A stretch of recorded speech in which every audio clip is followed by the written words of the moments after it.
Cerita ini mengisahkan Jatmiko, seorang penjual soto Betawi di Jakarta yang awalnya hidup sederhana. Namun dalam waktu singkat, warungnya mendadak ramai dan terkenal seantero kota. Tak ada yang tahu rahasia di balik kesuksesan itu kecuali satu orang.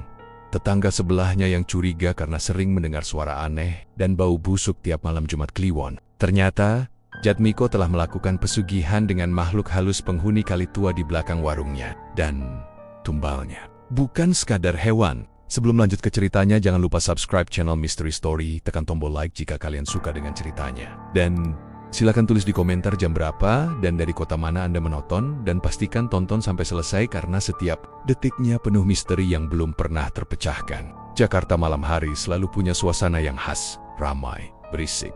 Tapi entah kenapa, selalu ada rasa sepi di tengah keramaian. Di sebuah gang kecil daerah Jakarta Timur, berdirilah sebuah warung sederhana yang cuma ditutupi terpal biru, bertuliskan, Soto Betawi Jatmiko, asli santan kental. Warung itu dulunya sepi. Tiap hari cuma 2-3 orang yang datang. Itu pun pelanggan lama yang udah kenal Jatmiko sejak dulu. Jatmiko sendiri orangnya pendiam. Umur sekitar 40 tahunan, kulitnya sawo matang, rambutnya agak tipis, dan selalu pakai kaos oblong warna putih yang udah mulai menguning. Orang-orang tahu, dia jujur, kerja keras, tapi rezekinya kayak nggak pernah naik-naik, Mas Miko. Saya doain dagangannya laku ya, kata Bulastri, tetangga sebelah warung, sambil beli soto 2 bungkus buat makan malam. Jatmiko cuma senyum kecil. Amin Bu, doain aja rezeki saya lancar. Tapi di balik senyum itu, dia sebenarnya lagi tertekan. Utang di bank menumpuk, istri udah mulai ngomel karena dapur sering nggak ngebul, dan anak semata wayangnya, Rara, sering minta uang jajan tapi nggak bisa dipenuhin. Sampai suatu malam Jumat Kliwon, segalanya berubah. Malam itu hujan turun pelan-pelan. Jalanan sepi, cuma suara air yang menetes dari talang. Jatmiko duduk di dalam warung, melamun. Uang di lacinya tinggal beberapa lembar ribuan. Dia menatap ke arah kali kecil di belakang warungnya yang gelap dan penuh sampah. Entah kenapa, malam itu dia merasa ada yang memanggil dari arah sana.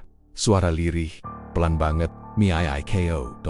Mi. Dia mendengar jelas, tapi nggak tahu dari mana asalnya. Merinding, tapi rasa penasaran lebih kuat. Dia ambil senter kecil, lalu jalan pelan ke belakang warung. Saat lampu senter menyorot air kali yang hitam, dia melihat benda mengapung, kayak boneka kecil berambut panjang. Apaan tuh? Gumamnya pelan. Saat dia dekati, boneka itu mendadak menatap balik. Matanya merah, senyumnya lebar banget. Jatmiko mundur beberapa langkah. Jantungnya berdetak cepat. Tapi anehnya, dalam benaknya tiba-tiba muncul suara. Kau butuh rezeki bukan? Datanglah padaku besok malam. Bawa darah ayam hitam. Sejak malam itu, hidup Jatmiko berubah total. Keesokan harinya, warung Jatmiko tiba-tiba ramai bukan main. Orang-orang datang berbondong-bondong.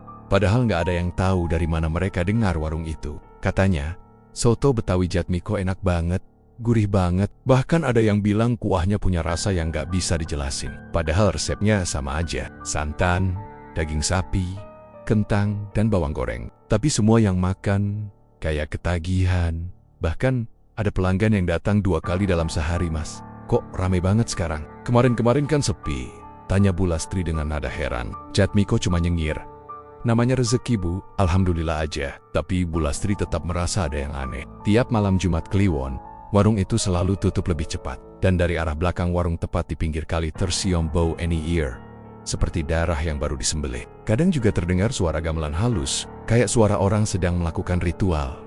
Suatu malam, sekitar jam 12, Bulastri yang belum bisa tidur tiba-tiba mendengar suara dari luar jendela rumahnya. Darah ayam sudah, sekarang tumbal manusia. Suara itu pelan, tapi jelas berasal dari arah warung Jatmiko. Dia memberanikan diri ngintip dari celah gorden, dan matanya langsung membesar. Di bawah lampu temaram warung, dia lihat Jatmiko sedang jongkok di belakang. Di hadapannya ada mangkuk besar penuh darah, dan di sebelahnya, sesosok bayangan hitam tinggi besar menunduk ke arahnya.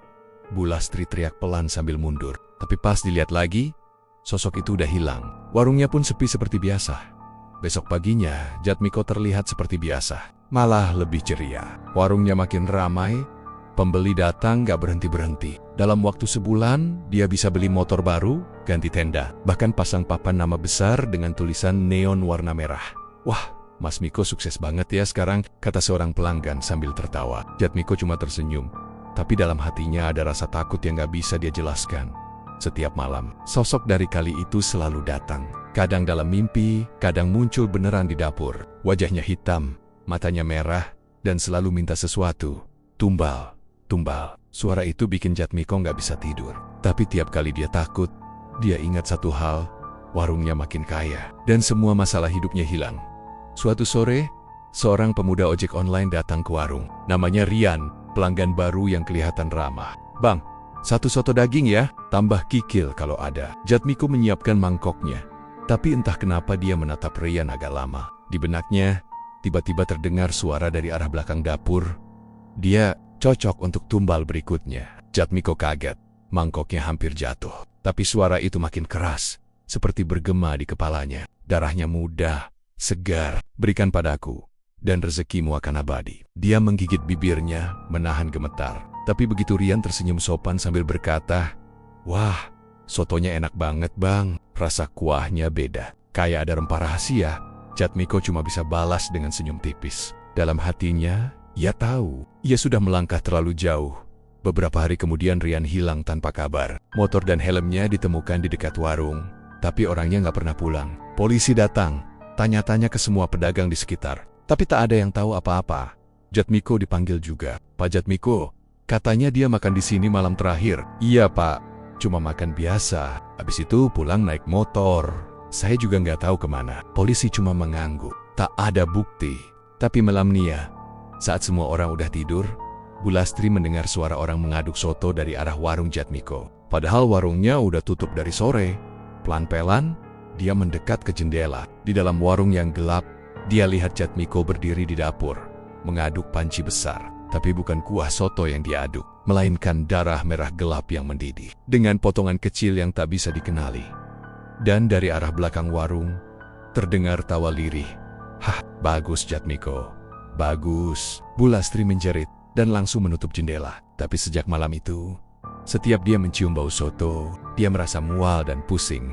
Seolah bau itu bercampur dengan bau bangkai. Waktu terus berjalan, dan warung Jatmiko makin terkenal. Orang-orang dari luar kota datang, katanya mau nyobain soto legendaris itu. Tapi mereka nggak tahu, di balik setiap mangkok soto gurih yang mereka makan, ada janji kelam yang harus terus ditepati oleh Jatmiko kepada makhluk yang tinggal di kali belakang warungnya. Dan malam Jumat Kliwon berikutnya, semuanya akan semakin gelap.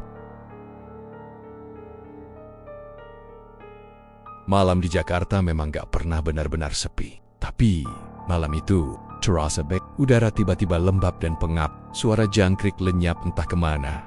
Dan dari arah kali belakang warung, terdengar suara gemericik air yang aneh kayak orang sedang mandi. Tapi pelan banget. Bu Lastri, yang rumahnya persis di samping warung Jatmiko, terbangun karena bau amis menusuk. Awalnya dia pikir itu bau dari sampah di kali. Tapi lama-lama baunya makin kuat. Bau itu campur antara darah dan santan basi, bikin perut rasanya mual. Dia coba tengok lewat jendela kamarnya, dan lagi-lagi matanya langsung terpaku. Lampu belakang warung Jatmiko yang biasanya mati, malam itu nyala terang. Dan di bawah cahaya kuning redup itu, terlihat Jatmiko jongkok di tepi kali, bawa kendi kecil warna hitam, menabur bunga melati sambil komat-kamit baca sesuatu. Tapi yang bikin jantung Bu Lastri hampir berhenti adalah sosok bayangan hitam besar berdiri di belakang Jatmiko. Bayangannya tinggi banget, kayak 2 kali tinggi manusia, dan matanya merah, menyala, menatap lurus ke arah Bu Lastri yang sedang mengintip. Dia langsung tutup gorden sambil gemetar, berusaha menenangkan diri. "Ya Allah, apa yang dilakuin Mas Miko itu?" bisiknya lirih. Pagi harinya, warung Jatmiko tetap buka seperti biasa. Orang-orang antre seperti tak terjadi apa-apa. Jatmiko bahkan terlihat lebih segar dari biasanya. Padahal semalam Bu Lastri yakin dia nggak tidur. "Mas Miko, semalam saya lihat lampu belakang warung nyala. Lagi bersih-bersih ya?" tanya Bu Lastri dengan nada hati-hati. Jatmiko berhenti ngaduk kuah, menatap Bu Lastri dengan tatapan datar. "Oh, iya Bu, saya cuma buang sisa-sisa daging ke kali, biar nggak bau busuk di dapur." Bu Lastri mencoba tersenyum. "Oh, kirain ada apa. Soalnya saya lihat kayak ada orang lain di belakang Mas Miko." Jatmiko mendadak tersenyum tipis, tapi senyumnya aneh dingin dan gak tulus. "Ah, mungkin cuma bayangan Bu. Malam gelap kan, suka bikin salah lihat." Tapi setelah itu, selama beberapa hari, Bu Lastri sering mimpi aneh. Dalam mimpinya, dia berada di warung Jatmiko yang kosong. Udara di situ tebal banget, lembab, dan bau amis menyengat. Dari dapur dia dengar suara bisikan pelan. Dia udah janji, setiap bulan harus ada tumbal baru. Bu Lastri terbangun dengan napas tersengal. Dan sejak mimpi itu, tiap malam Jumat, dia selalu dengar suara dari arah kali suara gamelan kecil dan tawa lirih perempuan. Sementara itu, Jatmiko sendiri makin larut dalam ritualnya. Setiap malam, suara dari makhluk di kali itu makin jelas di telinganya. "Miko, kau sudah lihat hasilnya kan? Warungmu ramai, uangmu banyak. Tapi ingat, rezeki harus dijaga dengan darah." Jatmiko menatap kendi hitam di tangannya. Di dalamnya, darah ayam hitam yang baru disembelih tadi sore. Ia mengguyurkan darah itu ke kali sambil menunduk. "Saya sudah penuhi. Tolong jangan ganggu keluarga saya," bisiknya. Tapi suara itu tertawa kecil. Nadanya seperti bisikan dari banyak mulut sekaligus. "Haha, belum cukup Miko. Waktunya manusia, bukan ayam lagi." Jatmiko menutup telinganya, gemetar. Tapi suara itu terus ada. Bahkan saat dia kembali ke warung, dan malam itu ada kejadian aneh. Ketika dia sedang menyiapkan kuah soto, tiba-tiba dari panci besar keluar gelembung darah. Bukan, tapi darah merah segar yang muncul pelen-pelen di permukaan kuah santan. Dari dalam gelembung itu muncul bayangan wajah. Wajah perempuan, pucat, tersenyum ke arahnya. "Aku lapar, Miko." Jatmiko jatuh terduduk, sendok di tangannya terlepas. Tapi begitu dia berkedip, panci itu sudah normal lagi. Hanya berisi kuah santan seperti biasa. Ia mengusap keringat dingin di leher, lalu memaksa dirinya berdiri. Mungkin cuman halusinasi, cuma capek, gumamnya pelan. Besoknya, ada pelanggan baru datang, seorang perempuan muda bernama Dina. Pekerja kantoran yang tiap sore pulang lewat gang itu. "Bang, katanya soto di sini enak banget. Saya nyobain ya," katanya sambil tersenyum ramah. Jatmiko menatapnya lama, matanya seperti kosong. Tapi ada sesuatu di dalam dirinya yang berbisik, dia cocok untuk persembahan berikutnya. Dia menggeleng cepat, mencoba melawan suara itu. Tapi makhluk dari kali itu muncul di pikirannya lagi. Wajahnya muncul di benaknya jelas sekali. "Kalau kau tak berikan, maka aku ambil anakmu." Jatmiko meremas kain lap di tangannya. Suara itu bikin jantungnya hampir berhenti. Ia menyiapkan soto untuk Dina dengan tangan gemetar. Tapi saat menatap panci kuahnya, dia melihat sekilas bayangan wajah Rara, anaknya, muncul di permukaan kuah, menatap dengan mata sedih. "Ayah, jangan." Jatmiko menjatuhkan sendoknya. Dina yang duduk di depan warung bingung. "Bang, kenapa? Saya nungguin sotonya." Jatmiko memaksakan senyum. Iya mbak, maaf ya, tadi kepikiran." Dia menyerahkan mangkok itu, tapi tangannya bergetar. Dalam hatinya, ada rasa bersalah yang besar banget. Meskipun dia sendiri belum tahu apa yang sebenarnya akan terjadi malam nanti. Setelah pelanggan terakhir pulang, Jatmiko duduk sendirian di warung yang mulai gelap. Angin malam berhembus pelan, bikin tirai terpalnya bergoyang. Dari era kali, terdengar langkah pelan, plak-plak, seperti seseorang berjalan di air. Dari kegelapan muncul sosok perempuan berambut panjang. Kulitnya pucat kehijauan, matanya hitam pekat tanpa bola mata. Bajunya lusuh, basah kuyup, meneteskan air hitam ke tanah. Dia berdiri di belakang Jatmiko. "Kau sudah berjanji, Miko." Jatmiko menunduk. Suaranya gemetar. Aku belum sanggup. Jangan ambil siapa-siapa lagi." Makhluk itu tertawa kecil, tawa yang bikin bulu kuduk berdiri. "Kau pikir bisa mundur? Semua yang kau punya sekarang sudah bukan milikmu lagi." Tiba-tiba, tangan makhluk itu menjulur panjang, menembus udara, dan memegang bahu Jatmiko dari belakang. Dingin, lembek, dan licin seperti tubuh ular. "Satu lagi, Miko. Satu manusia lagi. Atau anakmu yang kuambil." Seketika itu juga, angin berhenti, udara jadi beku, dan dari arah dapur terdengar suara mangkok pecah sendiri. Jatmiko menoleh panik. Tapi makhluk itu sudah menghilang, menyisakan bau anyir yang begitu kuat keesokan harinya. Bu Lastri menemukan bunga melati basah berserakan di depan warung Jatmiko. Tapi bukan bunga biasa, karena di antara kelopak bunga itu ada tetesan darah kering yang menempel. Dia menatap warung itu lama. Dalam hati kecilnya, dia tahu ada sesuatu yang gelap sedang berlangsung di sana. Dan malam nanti, dia berjanji akan mencari tahu lebih dalam, apapun risikonya. Sementara itu, di dalam warung, Jatmiko menatap foto anaknya di dinding. Matanya sembab, wajahnya lelah. "Maafin ayah, Rara. Ayah nggak tahu harus gimana lagi." Tapi saat dia menunduk, dia lihat di meja tempat dia taruh foto itu. Ada bekas tangan basah seperti tangan seseorang yang baru keluar dari air. Dan di atas meja, ada tulisan samar dengan huruf merah gelap. "Waktunya malam ini." Jatmiko tertegun, tangannya gemetar, dan tanpa sadar air mata menetes di pipinya. "Malam ini?" darah manusia akan kembali mengalir di belakang warung sotonya dan kali tua itu akan kembali bergolak.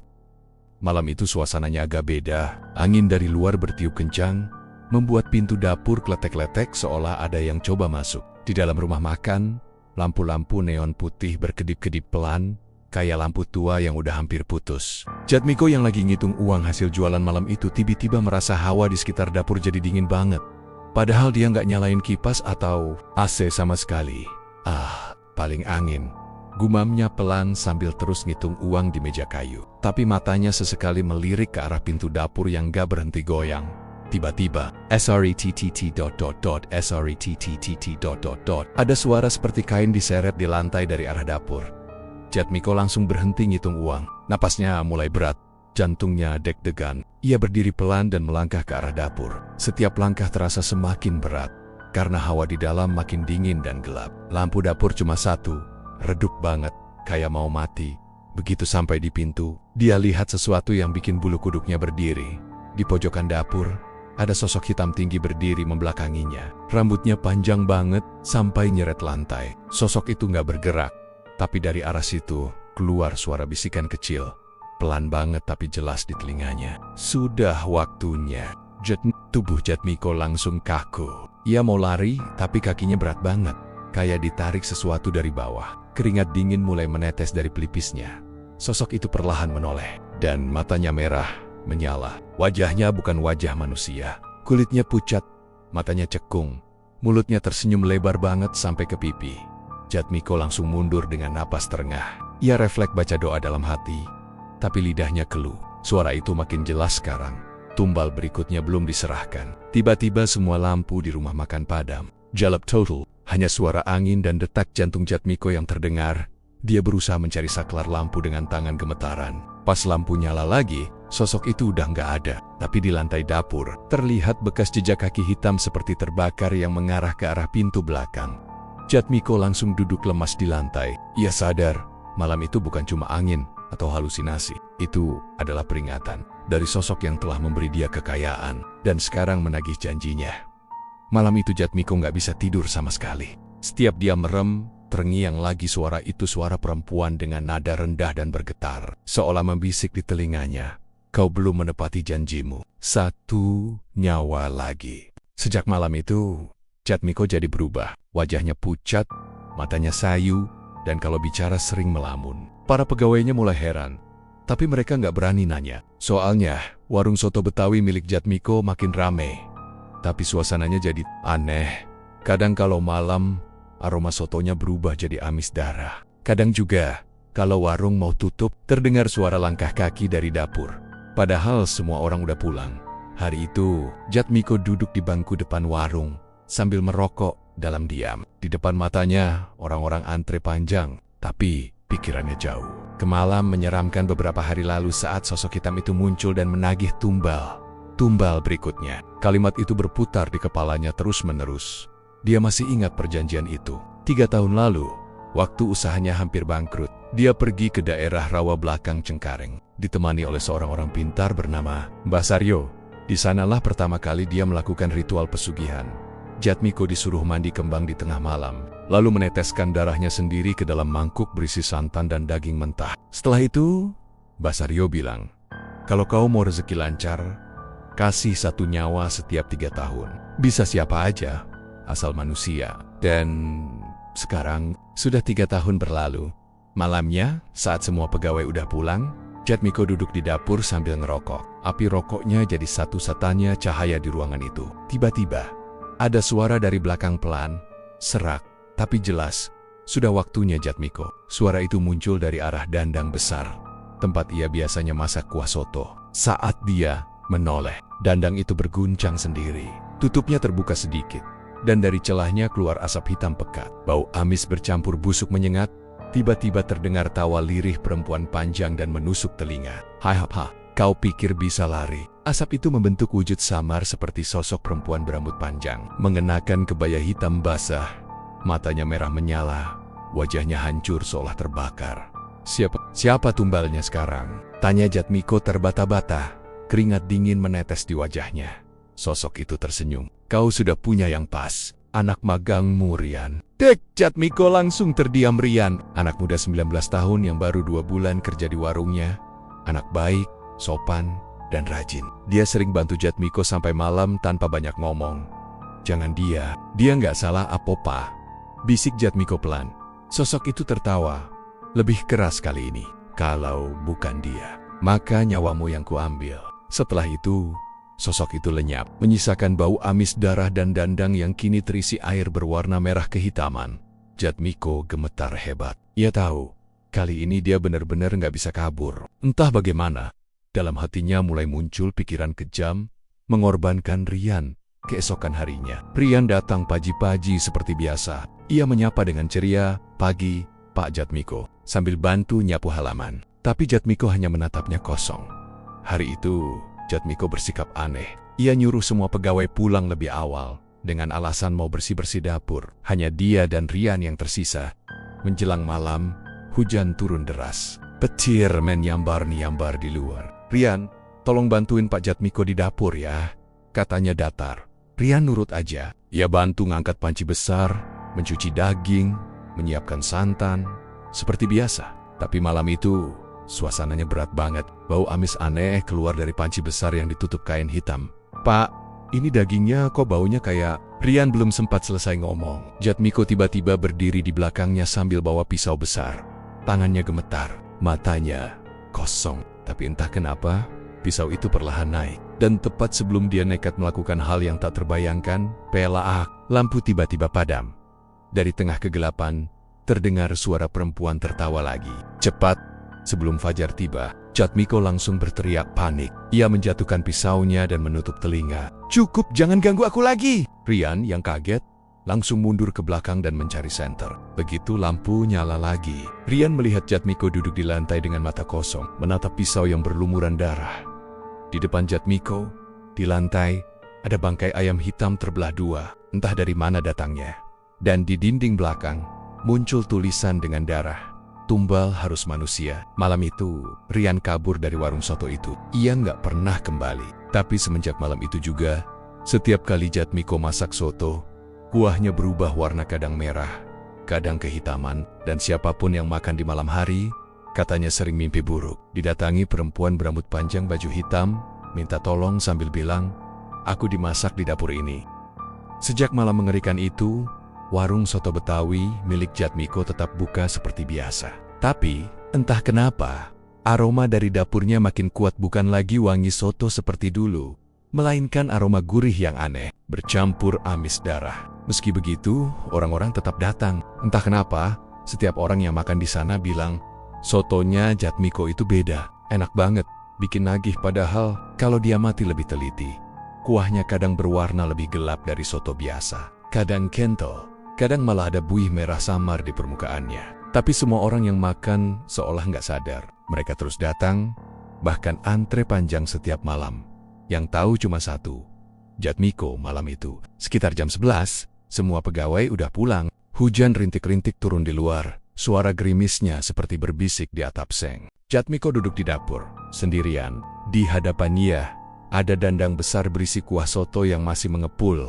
Dia ngelihatin air kuah itu lama banget. Lalu, tiba-tiba, dari permukaan kuah muncul gelembung besar, blup, blup, dan dari dalamnya keluar bau menyengat. Lalu, wajah perempuan samar di dalam air kuah itu. Matanya menatap tajam ke arah Jatmiko. "Kau berjanji, 1 nyawa untuk setiap 3 tahun. Jatmiko mundur pelan. "Tapi, aku nggak sanggup," bisiknya pelan. Suara bergetar. Wajah perempuan itu tersenyum lebar. "Kalau begitu, aku akan ambil sendiri." Setelah kalimat itu terdengar, tiba-tiba kompor di bawah dandang menyala sendiri. Api biru menjilat tinggi-tinggi. Suara mendesis dari air kuah berubah seperti desisan ular. Dan dari balik asap, samar-samar terdengar tangisan lirih wanita. "Tolong, tolong aku, panas." Jatmiko langsung menjatuhkan diri ke lantai, menutup telinga. Tapi tangisan itu makin keras. Dari celah pintu dapur, terlihat bayangan tangan-tangan hitam menjulur keluar. Berusaha meraih kakinya, dia berteriak second king Nia sampai suaranya serak. Setelah itu, semua tiba-tiba sunyi. Dandang itu diam lagi, api padam, tapi airnya masih bergolak kecil seperti sedang hidup. Keesokan harinya, salah satu pelanggan setia Pak Agus datang makan pagi-pagi. Dia pesan seperti biasa, soto campur, kikil sama babat. Ya, tapi baru beberapa sendok dimakan, wajahnya tiba-tiba pucat. Dia diam lama, lalu mulutnya bergumam lirih. Kenapa ada rambut panjang di dalam soto ini? Jatmiko langsung mendekat dan pura-pura panik. Loh, masa sih Pak? Mungkin dari dagingnya? Tapi ketika dia lihat sendiri, rambut itu panjang banget, hitam dan licin. Melilit sendok Pak Agus seperti hidup, Pak Agus langsung muntah di tempat. Sementara pelanggan lain menatap ketakutan. Sejak kejadian itu, kabar aneh mulai beredar. Ada yang bilang warung Jatmiko pakai penglaris. Ada juga yang bersumpah melihat sosok perempuan duduk di dapur. Rambutnya menjuntai sampai ke lantai. Malam harinya, beberapa tukang ojol yang sering mangkal di depan warung bercerita. Gua lihat tadi, ada cewek duduk di kursi dapur. Rambutnya panjang banget. Tapi anehnya, waktu gue nengok 2 kali, udah nggak ada. Cerita itu makin ramai. Tapi anehnya, bukannya sepi, warung itu malah makin ramai. Orang datang bukan cuma buat makan, tapi juga karena penasaran. Katanya, mau buktiin bener nggak soto Jatmiko ada penunggunya. 3 hari kemudian, pegawai baru yang bernama Aminah, perempuan muda 23 tahun, mulai kerja di sana. Wajahnya ramah, orangnya lugu, tapi dari awal udah ngerasa nggak enak. Katanya ke temannya, setiap kali aku nyuci panci, ada suara dari dalam dandang, kayak orang minta tolong. Tapi Jatmiko cuma senyum datar. Mungkin kamu capek. Udah, nggak usah dipikirin. Malam itu, Aminah kebagian lembur. Dia sendirian di dapur, bersihin peralatan. Tiba-tiba, dari dalam dandang besar, terdengar suara lirih. Menap. Sini, Aminah berhenti. Tangannya gemetar. Dia coba lihat ke arah dandang, tapi tiba-tiba tutupnya bergerak sendiri. Bok, bok. Pelan-pelan terbuka, dan dari dalamnya muncul tangan pucat penuh luka bakar, meneteskan cairan merah ke lantai. Aminah teriak kencang banget sampai pengunjung di luar dengar. Jatmiko langsung lari ke dapur. Tapi begitu sampai, Aminah udah nggak ada. Hanya ada celemeknya di lantai. Dan dandang besar yang berisi kuah lebih kental dari biasanya. Saat Jatmiko buka tutupnya perlahan, dia langsung mundur ketakutan. Di dalamnya, terlihat rambut panjang hitam melayang di permukaan air. Dan sepotong jari mungil masih berdarah. Sejak kejadian itu, suara tangisan perempuan sering terdengar setiap malam dari arah dapur. Dan pelanggan yang makan soto di warung itu sering tiba-tiba kesurupan. Teriak-teriak minta tolong sambil nangis. Salah satu dari mereka sempat bilang waktu sadar, ada perempuan di dapurmu Pak. Dia nangis. Katanya dia dibunuh. Wajah Jatmiko makin pucat dari hari ke hari. Dia tahu, ini belum berakhir. Sosok itu belum puas. Dan tumbal yang diambil bukan yang dia pilih, tapi yang dipilih oleh mereka dari dunia lain. Sejak kejadian hilangnya Aminah, suasana di warung soto Betawi Jatmiko berubah total. Orang-orang yang dulu suka makan di sana mulai ngomongin hal-hal aneh. Ada yang bilang setiap lewat depan warung malam-malam, mereka mencium bau anyir darah. Ada juga yang mengaku melihat bayangan perempuan berdiri di jendela dapur. Rambutnya panjang banget sampai menyentuh lantai. Tapi yang paling parah, setiap orang yang pernah makan di sana dalam seminggu terakhir kena mimpi buruk. Mimpi yang sama. Mereka semua melihat sosok perempuan berwajah rusak keluar dari dandang besar sambil bilang, aku dimasak hidup. Suatu malam, Jatmiko dipanggil ketua RT setempat. Warga mulai resah. Warga udah mulai takut makan di warungmu. Katanya banyak kejadian aneh. Ini Jatmiko cuma diam, pandangannya kosong. Tenang Pak RT, nanti saya beresin semua, katanya pelan tapi malamnya. Begitu dia pulang ke warung, suara tangisan itu muncul lagi dari dapur. Tangisan yang dulu cuma samar, kini terdengar jelas, penuh sakit dan amarah. Kau melanggar janji Jatmiko. Lampu dapur tiba-tiba mati. Sisa cahaya hanya dari lilin kecil di meja. Dandang besar di pojok bergerak pelan, seolah ada sesuatu di dalamnya yang hidup. Jatmiko pelen-pelen jalan mendekat. Napasnya berat, jantungnya serasa mau copot. Tiba-tiba, BRAAKK, dandang itu terbalik sendiri. Dan dari dalamnya tumpah cairan merah pekat ke lantai. Bercampur potongan daging mentah dan rambut panjang hitam yang melilit-lilit dari tumpahan itu. Muncul tangan pucat yang menggenggam pergelangan kaki Jatmiko. Lepaskan, akahu. Teriakan melengking itu bikin semua kaca jendela pecah.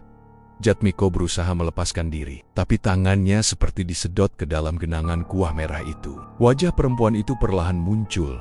Mata merah, kulit melepuh, rambut basah meneteskan darah. Kau Jan JT, Jatmiko teriak sekengkeng-kengkeng Nia sambil menendang mundur. Tapi semakin dia berusaha kabur, semakin tenggen-tenggen itu menariknya. Sampai akhirnya, BLUUPP, dia tenggelam ke dalam genangan kuah kental itu. Semua sunyi. Beberapa detik kemudian, genangan itu perlahan mengering. Dan Dandang yang tadi tumpah kini berdiri tegak lagi di tempat semula. Penuh kuah soto seperti biasa. Tak ada tanda Jatmiko dimanapun. Keesokan paginya, warga geger. Warung Jatmiko ditemukan dalam keadaan kosong. Tapi kompor masih menyala, dan dandang besar masih berisi soto panas. Orang-orang yang nekat buka tutup dandang itu menjerit ketakutan. Karena di dalamnya terlihat sesuatu seperti daging manusia yang belum sepenuhnya matang. Dan di dasar panci, ada cincin emas bertuliskan nama Jatmiko. Polisi datang, tapi nggak menemukan apa-apa selain panci besar yang gosong di bagian bawah. Dan bau amis yang nggak bisa hilang bahkan setelah disiram air berulang kali.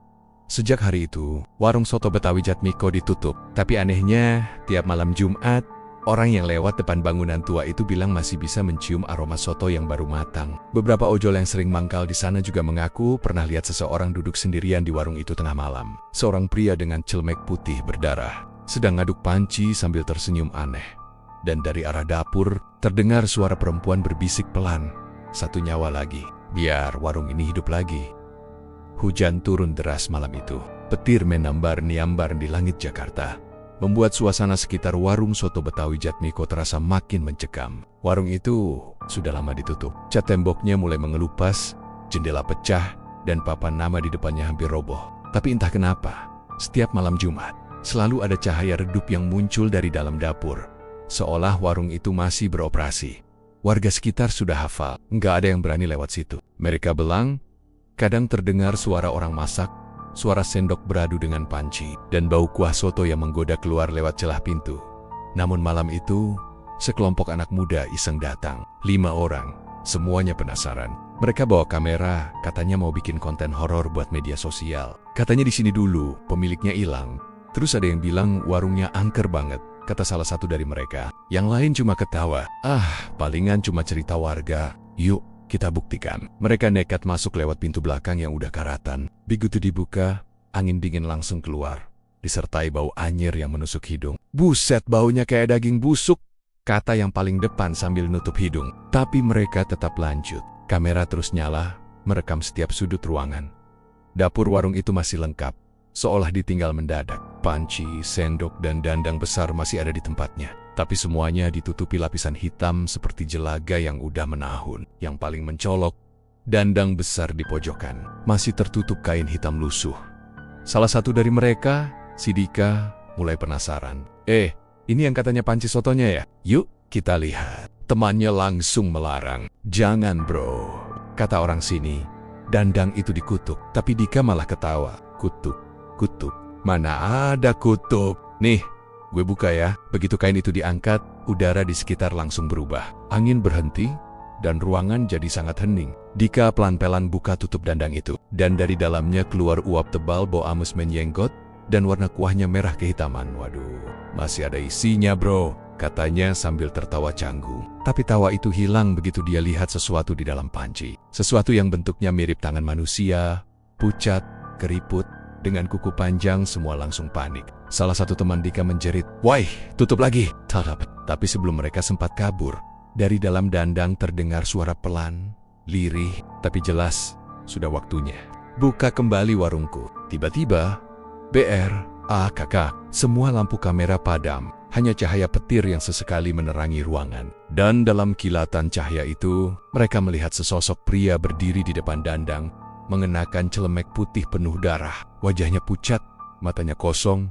"Selamat datang, Mo Soto." Suara itu berat, serak, tapi jelas suara manusia.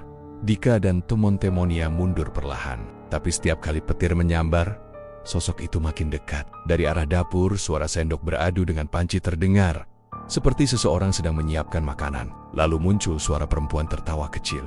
Diikuti bisikan, "Sekarang tumbalnya mereka." Kamera jatuh ke lantai. Gambar terakhir yang terekam adalah dandang besar yang bergolak. Lalu suara jeritan panjang yang menggema sampai keluar warung. Keesokan paginya, warga menemukan warung itu terbuka. Di dalam, tidak ada siapapun. Tapi di atas meja makan, ada 5 piring soto panas, masing-masing lengkap dengan potongan daging yang masih mengepulkan asap. Dan di lantai, ada kamera rusak dengan rekaman terakhir.